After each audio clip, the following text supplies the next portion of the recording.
빛의 이중성에 대한 파트인데 두 가지야. 입자성이 입자냐 이제 파동이냐.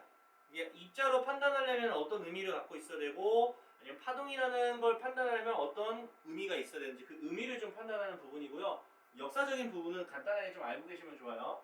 일단은 빛의 본성에 대해서 논쟁을 했고요. 파동성을 확립했고요. 그 다음에 파동성으로 설명할 수 없는 현상을 발견하면서 이제 입자성과 파동성을 둘 다 인정하고 있는 현대장에서는 이중성을 확립을 한 거예요. 알겠죠? 자, 그러면 빛의 본성에 대한 거기 때문에 이때는 뭐냐면요. 야! 빛은 입자야. 야! 빛은 파동이야. 이런 등등등의 설이 굉장히 많이 나왔던 시기라고 보시면 됩니다. 그래서 과학자들이 뭘 얘기했는지는 좀 알아주세요. 뉴턴이라는 과학자는 입자설을 좀 주장을 했습니다. 오케이? 그렇게 주장한 이유는요. 그냥 뭐 입자 물체에서 방출되는 미세한 입자라는 건 당연한 거죠. 어차피 입자설이라고 말을 한 상황이니까 아마 내 생각에는 중요한 게 이거지 않을까. 직진성과 반사성은 입자성을 대변하는 의미적인 부분이다. 직진하고 반사야. 자, 다시 말합니다. 직진하고 반사는 뭐냐면 입자설이라고 보시면 입자라고 생각을 한 거야. 직진하고 반사는 입자야. 알겠죠? 이거 잘 알아둬야 돼. 직진이야. 직진은 입자야. 꺾이는 건 파동이야. 알겠지? 반대로. 알겠지? 자, 하이언스라는 과학자는요. 파동설을 이야기를 했습니다. 자, 에테르라는 게 안 나올 수가 없겠죠. 자, 에테르는 매질이라고 이제 생각을 했고요. 오케이? 에테르는 매질이라고 생각을 했던 거야, 우리가. 여태껏 과학자들이. 에테르라는 매질에서 전파되기 때문에 우리가 파동이라고 얘기한다. 매질을 가지고 있으면 파동이다. 매질을 가지고 전달되면 뭐다? 파동이다. 알겠죠? 매질은 파동성을 대변하는 의미적인 부분입니다. 중요한 거 있습니다. 빛의 반사와 굴절 현상은 파면으로 설명이 가능하다라고 얘기를 했기 때문에 파동성이다 라고 얘기하는 거야. 파면이라고 얘기하는 순간 파동성 얘기하는 거야. 아시겠어요? 자, 여기도 반사고 반사잖아요. 설명한 게 달라요. 여기는 파면으로 설명하는 거야. 알겠지? 여기는 직진성이야. 아시겠어요? 좀 달라요. 그렇게 보시면 됩니다. 자, 그래서 빛의 반사와 굴절 현상은 입자성과 파동성을 근거로 동시에 사용될 수 있다. 이건 아마 반사 때문에 그러는 걸로 알고 계시면 돼요. 이게 동시다발 쪽이라서. 알겠죠? 자, 그럼 빛의 파동성을 확립을 하는 상황이었습니다. 그러니까 여기는 파동성에 관련된 주제가 계속 나온다라고 보시면 돼요. 영의 빛의 간섭하고 회절. 이 두 가지가 파동성을 얘기를 하는 거다. 이해가세요? 자, 그 다음에 중요한 게 뭐냐면 물속에서 빛의 속력 보여요? 빛의 속력이 진공에서보다는 느리다. 그러니까 뭐냐면 매질에 따라 좀 다르다라고 보시면 되겠죠. 무슨 말인지 아시겠죠? 자, 그래서 맥스웰이라는 과학자가 전자의 속력이 빛의 속력과 같다는 걸 입증하면서 이제 빛의 파동성이 확립되었다. 요거는 사실 그냥 쭉 읽어주셔야 돼요. 방법 없어요. 간섭문이니까 간섭이죠? 이건 파동, 회절이죠? 이것도 파동. 그래서 간섭과 회절은 전부 다 파동이다. 이렇게 키워드로 좀 외워주세요. 간섭과 회절은 파동이다. 알겠죠? 이렇게 암기를 해 주셔야겠다. 자, 헤르츠라는 과학자는 말 그대로 헤르츠이기 때문에 광전효과 실험 그 결과 파동성으로 설명할 수가 없었어요. 광전효과는 알고 계셔야 돼요. 금속판에다가 에너지를 쏘게 되면 빛을 쏘게 되면 전자가 튀어나가는 거야. 이해하세요? 전자가 튀어나가는 건 직진성 그런 거에 관련이 있기 때문에 얘는 입자설에 관련된 이야기입니다. 그래서 헤르츠가 야, 내가 광전효과 했는데 이게 무슨 파동이야? 이거 파동 아니잖아. 그래서 파동이 이제 설명할 수 없는 현상이 발견된 거죠. 광전효과가 그 효과 중에 하나입니다. 알겠습니까? 그래서 아인슈타인이 등장. 광양자설로 설명할 수 있었다. 아인슈타인이 요거 얘기한 거야. 알겠지? 광전효과를 가지고 입자설이다. 야, 네가 말한 거 파동성 아니잖아. 입자설이잖아. 이렇게 말하면서 공식을 만들어냈죠. 에너지를 얘기해 주는 거. 오케이?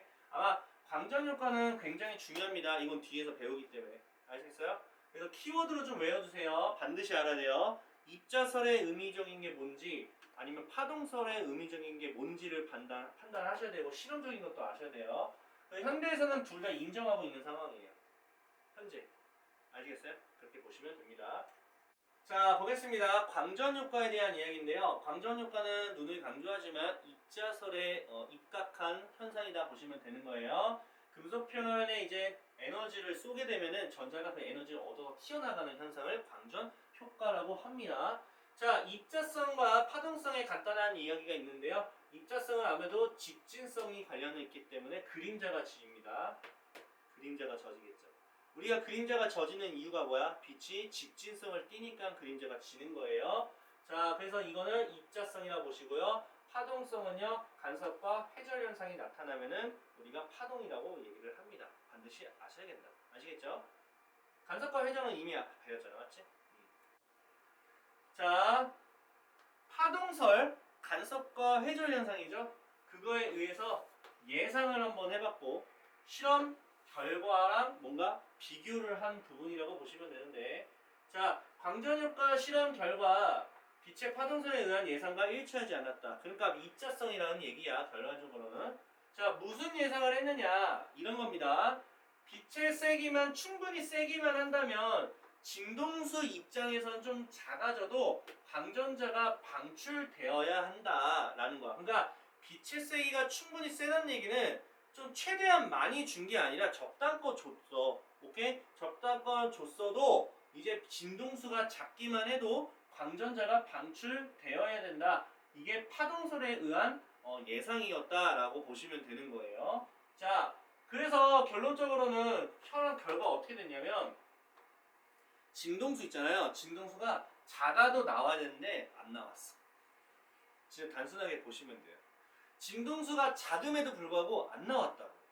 그래서 진동수를 늘려야만 했던 상황이었던 거야. 그래서 진동수가 어떤 특정한 그 수치의 진동수보다는 조금 작으면은 나오지가 않았다. 그러니까 좀 더 커야 된다고. 그 특정 진동수보다 높은 진동수를 줘야지만 얘가 톡하고 튀어나온다고. 이해갔어요? 근데 나오지 않았다. 그러니까 파동선에 만약에 빛이 파동이라면 빛의 세기가 충분히 세기만 해도 나올 수 있다. 진동수가 작아도 나올 수 있다. 라는 게 파동설에 대한 이야기인데 그게 아니었으니까 이제 조금 오류가 난 거지. 모순점이 좀 생겼다 보시면 돼요. 이건 좀 암기하셔야 돼요. 어쩔 수 없어요. 두 번째는 뭐냐면 야, 빛의 세기가 약하면 필요한 에너지가 어느 정도 모여야 하기 때문에 시간이 좀 걸려야 돼. 근데 이거는 상식적으로 당연한 얘기 아니냐? 약한 상태에서 최대한 많은 에너지가 모이려면은 그 약한 빛 에너지가 계속적으로 축적이 되고 옮기용 모으는 것처럼 축적되는 데 있어서 시간이 좀 오래 걸린다라고 생각을 했는데 얘가 어떻게 했냐면 야, 모으는 거 필요 없어. 그냥 기본적인 특정한 진동수보다 크기만 하면 셀의 입장에서 약해도 그냥 바로 나와.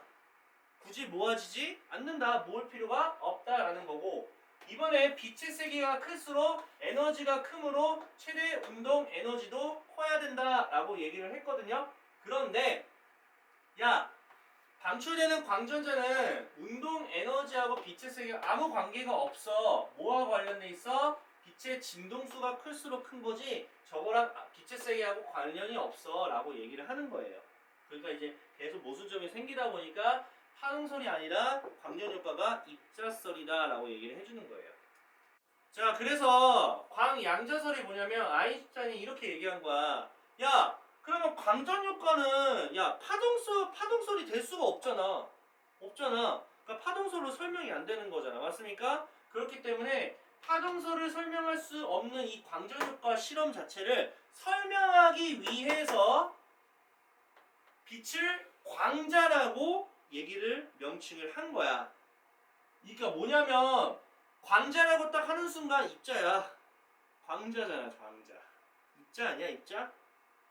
양자잖아. 입자야, 입자. 그러니까 아인슈타인이 은근슬쩍 파동설을 설명 못하니까 입자설로 돌린 거야, 지금 살짝. 이해했어? 그래서 이제 그렇게 얘기를 했더니 불연수적인 에너지 입자의 흐름으로 설명했다. 입자의 흐름으로 설명했다고. 그 얘기야. 아인슈타인은 입자설에 그 조금 대변하는 부분이라고 보시면 되고, 광자 에너지는 광자라고 하고요. 우리가 알고 있는 그 얘기 하는 거야 지금. 보이냐? 빛의 세기는 진동수와 비례한다. 플랑크 상수까지 곱해가지고 이 얘기를 한 거야. 알겠지? 합친 거야 지금. 그러니까 지금 파동설하고 입자설하고 따로따로 생각을 하고 있었는데, 광전효과라는 이 중간에 있는 이 실험을 기반으로 해서 야 이거 파동설이야, 야 무슨 소리야 입자설이야, 이렇게 싸우고 있었단 말이야 광전효과를 해가지고. 그랬더니만 파동설로 설명을 못하니까 아인슈타인이 중재를 한 거야. 야 그러면 입자설도 인정하자. 파동설도 맞지만 입자설도 돼. 그래서 본인이 사실 입자설이거든. 그러니까 이제 끼워 맞춘 거야. 그래서 현대에 와서 그걸 다 같이 맞춘 거야. 현재. 무슨 말인지 아시겠죠? 자 볼게요. 그럼 광전효과의 해석에 있어서는 우리가 이게 용어들만 좀 알았으면 좋겠습니다. 이함수 중요하고요. 한계 진도수 굉장히 중요합니다. 요 정도만 일단 두 가지 먼저 알려드릴게요. 이함수는 별거 없고요. 그거예요. 전자가 튀어나오려면 최소한의 에너지는 필요하단 말이야. 맞습니까? 그 최소한의 에너지를 우리가 이함수라고 얘기하는 거예요. 이제 앞으로 W라고 보통 명칭을 쓰고요. 한계 진동수는 뭐냐면 진동수도 같이 얘기하는 거야. 우리가 빛의 세기와 진동수 두 가지 키워드를 가지고 싸우고 있었던 거야. 무슨 말인지 아시겠죠? 그래서 한쪽만 높으면 된다라고 얘기를 해왔듯이 이렇게 싸운 건데, 근데 여기선 둘 다 높아야 돼. 이함수 입장에서는 에너지로 보는 거니까 기본 에너지보다는 좀 높아야 되는 상황이 이함수가 되는 거고, 그 다음에 한계 진동수는 말 그대로 기본 진동수야. 그러니까 전자가 튀어나오는 가장 기본 그 진동수를 한계 진동수. 다른 교과서에는 문턱이라고 말을 하기도 해요. 문턱까지는 줘야지만 튀어나온다. 그래서 약간 그런 말, 임계온도 아시죠? 초전도체에서 그런 느낌이랑 비슷하다 보시면 돼요. 괜찮죠? 자 그러면 방출되는 광전자 수는 빛의 세기와 광전자 수가 비례한다. 빛의 세기가 클수록 많이 나올 것이다. 근데 이거 너무 당연한 거 아니니? 이거 너무 당연한 얘기고, 당연히 빛의 세기가 셀수록 똑같은 얘기를 몇 번이나 말하고 있어. 광전자 한 개가 충돌할 때 전자 한 개가 방출된다. 아시겠죠? 여기서 말하는 광전은 빛이에요. 아시겠어요? 무슨 말이야? 빛을 입자로 본다는 얘기잖아. 그래서 빛이라는 입자가 퉁 쏘게 되면 전자가 하나 팅 나간다. 이렇게 입자로 생각하고 있는 거야. 파동이 아니라. 알겠어요? 그렇게 보신다. 자, 그 다음에 광전자의 최대 운동 에너지도 마찬가지인데, 진동수가 클수록 빛이라는 입자 한 개의 에너지가 크다는 얘긴 거고, 그럴수록 광자로부터 에너지를 얻어서 방출되는 광전자의 최대 운동 에너지는 빛의 진동수가 클수록 크다. 그냥 운동 에너지 얘기하는 거예요. 자, 운동 에너지는 뭐예요? 입자죠. 진동수, 파동이죠. 두 개가 똑같다라고 하는 겁니다. 알겠어요? 두 개 다 인정해주고 있는 거예요. 자 볼게요. 이함수하고 광전자의 방출인데, 보게 되면은 광자 하나의 에너지가 한 요정도 높이라고 한번 에너지 준위를 좀 따져봤나봐. 그 에너지 준위가 HF라고 가정을 해봤다. 이해가시죠? 자 그러면 광자 한 개의 에너지가 이함수보다 작게 되는 상태야. 자 무슨 소리냐? 이함수가 요정도 높이가 되거든요. 오케이? 그러니까 무슨 말이냐? 광자는 이함수보다 높은 에너지만큼 있어야 돼. 이함수는 뭐야? 전자가 튀어나가기 위한 최소한의 필요한 에너지이기 때문에 이함수보다 많이 갖고 있어야 돼. 근데 얘는 광자가 이 정도밖에 안 갖고 있고, 얘는 이함수가 이 정도야. 부족하잖아. 택도 없지? 그러니까 죽었다 깨도 광전자가 나올 수가 없다라는 얘기가 여기서 얘기 나온 거야. 그러니까 얘가 한 이 정도는 돼줘야 돼. 무슨 말인지 아시겠죠? 요 정도 돼줘야지 광전자가 방출이 된다는 얘기야. 그러면 이함수를 만족만 하더라도 빛의 세기가 아무리 약해도 즉시 광전자가 방출된다라는 이야기가 되는 겁니다. 아시겠죠? 자, 그럼 광전자의 최대 운동 에너지는 2분의 1 mv제곱 정도 한다면은 본인이 광전자가 갖고 있는 거에서 이함수를 뺀 만큼 정도 된다. 이해가세요? 나는 이걸 어떻게 해석했냐면 이렇게 해석했어. HF에서 이함수를 뺀다는 얘기는 결론적으로 뭐냐면, 내가 100만 원을 갖고 있었는데 저 컴퓨터를 고치려면 30만 원을 써야 되거든? 그러면 난 30만 원보다 많아야 되니까 나는 충분히 있는 거잖아. 그럼 저 이함수가 30만 원인 거야. 이해갔어요? 내가 HF가 100만 원이 있는 거야. 그러면 컴퓨터를 고쳤어. 그럼 남은 것만큼이 얼마야? 70만 원이죠? 그게 내가 갖고 있는 100만 원에서 일함수인 컴퓨터 고쳐야 되는 그 가격을 뺀 만큼이 남는 거야. 그 남는 것만큼으로 움직이는 거야. 이해갔어요? 2분의 mv 제곱으로 움직이고 있어. 그게 최대 운동 에너지다라고 보시면 좀 더 쉽겠죠. 괜찮죠? 그렇게 보시면 돼요. 자, 그래서 뭐 진동수라는 x축과 최대 운동 에너지에 대한 y축이 있는 상황입니다. 이게 한계 진동수라고 한번 가정을 한번 해보도록 하겠습니다. 오케이 말이? 자, 그러면 생각해봐. 이런 수치로 봤을 때 참고로 일함수 있죠? 일함수는 고정값이야. 물체가 바뀌지 않는 이상은 그대로 유지야. 이해갔어요? 자, 그럼 생각해봐요. 진동수가 클수록 어때요? 이 값이 커지는 거니까 이 값이 커지니까 이 값이 커지는 거지? 그래서 최대 운동 에너지가 이렇게 비례하게 된다. 왜? 진동수가 x축 x값이라서 이거 1차 함수야. 알겠지? 1차 함수 자체라고. 알겠죠? 이게 y값이고 이게 x값이야. 그러면 1차 함수인 거기 때문에 그대로 올라가게 되는 직선이 나온다. 물론 여기까지 내려가긴 하겠죠. 여기는 진동수가 빵일 때니까 빵이면은 마이너스 w 이 함수가 되는 거다. 이 정도만 보시면 되는 거예요. 그래서 이게 뭔 소리냐면 그냥 진동수가 클수록 크다는 얘기야. 그 얘기하는 거야 지금. x가 클수록 큰 거지 당연히. 그 얘기하는 거 알겠죠? 자, 그래서 빛의 이중성에 대해서 정의하는 건데 말 그대로 파동성과 입자성 성질을 모두 갖고 있다라는 거고요. 근데 여기서 중요한 게 있으면 이런 거는 되게 중요해. 여긴 개념이 많이 꺾어놓으니까 조심하시고요. 동시에 나타나진 않는다. 두 중에 하나만 나타난다. 알겠죠? 동시는 아니야. 그래서 두 중에 하나만 측정할 수 있다. 알겠죠? 이건 좀 모순이라는 부분인데 자, 파동성의 증거. 쌤이 아까 말했던 회절과 간섭은 파동이고요. 그 다음에 입자성의 증거는 방금 배웠던 광전 효과. 아인슈타인의 입자성, 파동성에 설명 못하니까 입자로 돌려버린 거라고. 아시겠죠? 이렇게 보시면 돼요. 그래서 광량자설 되게 중요하고요. 자, 보게 되면은 이건 지금 카메라 찍는 걸 거야. 사진 건판에 상이 생기는 과정인데 처음에는 이렇게 생겨. 이해갔어요? 근데 시간이 지나면 이렇게 또 바뀌고 그 다음에 더 지나가면은 이런 식으로 돼요. 또렷해져요. 오케이? 자, 그러면 지금 렌즈를 지나서 건판에 도달하기까지 진행 과정을 빛의 뭐로? 파동성으로 설명할 수 있다라는 겁니다. 왜냐하면 이게 입자면 점점점만 보여야 돼. 입자니까. 근데 파동이라는 게 다 연결돼야 되는 거야. 이해갔어? 그러니까 선명해지는 거는 파동솔로 얘기할 수밖에 없는 거야. 입자는 점점이 알겠지? 동글동글한 거라서 그렇게 보시면 돼요. 그런데 이제 아무래도 이거는 그렇게 말을 할 수가 있죠. 근데 입자성으로 설명할 수 있는 게 하나 있습니다. 그게 뭐냐면 감광시키는 과정은 입자설이에요. 감광시키는 거는 입자성에 해당이 됩니다. 왜냐면 광자가 건판에 딱 부딪히는 거잖아. 맞지? 그거는 입자성이라고. 근데 이제 현상이 나오는 거는 파동성이에요. 이해가세요? 그렇게 보시면 돼요. 자, 볼게요. 우리가 이번에는 이런 이제 빛을 이용해서 우리가 광다이오드나 뭐 여러 가지 좀 배워야 됩니다. 자, 광다이오드는 뭐냐면 광전 효과를 이용해서 빛 신호를 뭐로 바꿔? 전기 신호 전환. 근데 생각을 해봐라. 광전 효과가 뭐냐면 빛을 쏘게 되면은 전자가 튀어나가. 그러면 생각을 해봐. 빛을 쐈다는 얘기는 빛 신호야, 맞지?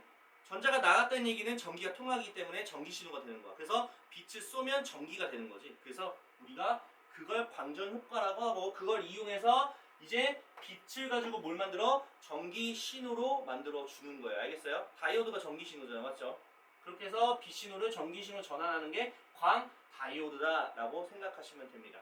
다이오드니까 당연히 P형 반도체, 그 다음에 N형 반도체를 접합시켜서 만든다는 건 너무나도 다 알고 있는 사실이죠. 맞죠? 우리가 기존에 배웠을 때 P-N형 반도체 기억하시죠? P형과 N형 반도체를 접합시키게 되면은 한쪽 방향으로 흐르는 전류만 남기고 반대쪽은 소멸시켜버린다는 거 아시죠? 교류를 직류로 바꿔줄 수 있는 다이오드 소자 중에 우리가 하나를 배웠었죠. 자, 그래서 단순하게 그냥 그 얘기야. 다이오드에다가 빛을 비치면 전기가 통한다고. 콜, 그게 다예요. 자, 한번 볼까요? 어떤 식으로 이제 이런 그림이 문제에서 하나 나올 거고 어떤 원리인지를 정확히 알아두시면 좋지 않을까라고 생각이 듭니다. 자, 지금 보시면 접지 전극 보이시죠?